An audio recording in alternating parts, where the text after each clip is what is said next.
very little they can do out here right now. We know the aerial attack is set up. They are going to start setting up something, but right now we have yet to see where they're going to lay down that line.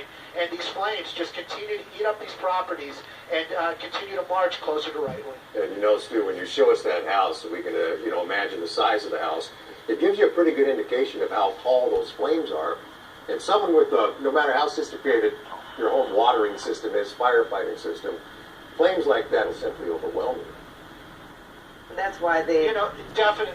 I was going to say, that's why fire officials tell you, no matter how heartbreaking it is to watch something like this, and you know that that could be your home that's possibly catching fire, that's why they want you to get out of there so they can do the best job that they can, because there's really no way that just an individual human effort like that can take on flames that I heard at one point were like, looked to be 30 to 40 feet in the air. These flames definitely extremely huge, and you also have to understand too that firefighters, these are trained professionals. They're not, by no means are they just throwing their hands up in the air going, "Oh, there's nothing we can do." If they could do something, they would be here. And and of course the homeowner, they've got a personal vested interest, so of course they're going to try to make that last stand. But when the flames are so big, the smoke is so thick, you just have to wonder when do you cut your losses and run.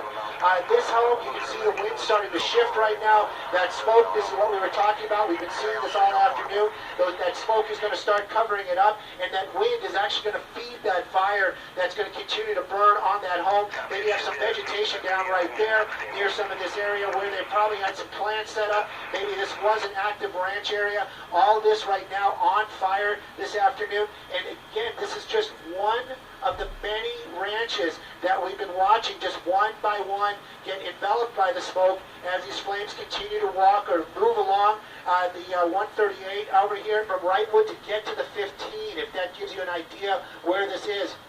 Here's another home very close to the 138. You can see a lot of black smoke that might indicate that the fence is burning. You can see some sort of structure there underneath that fire. And this is just, these are spot fires.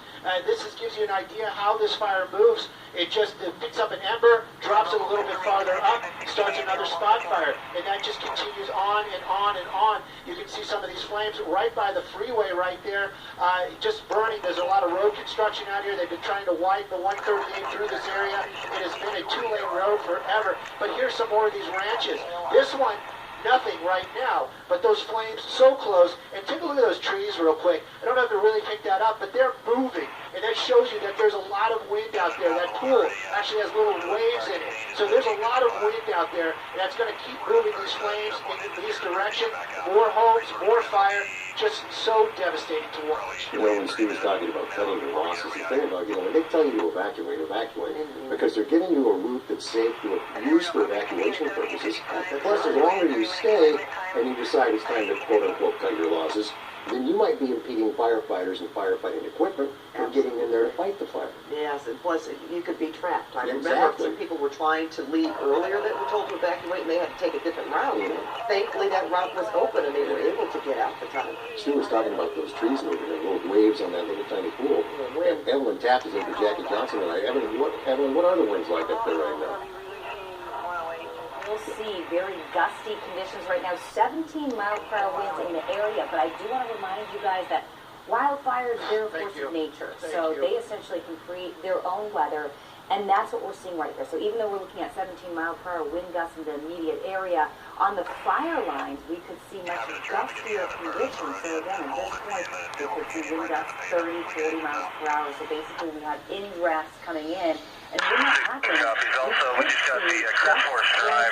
What's the best way to get into your location? But that's what we're seeing right now, because if we see Force the Drive video, to Devil Keys Road, take that all the way to the end. out there at the moment, Yellow fire line, do not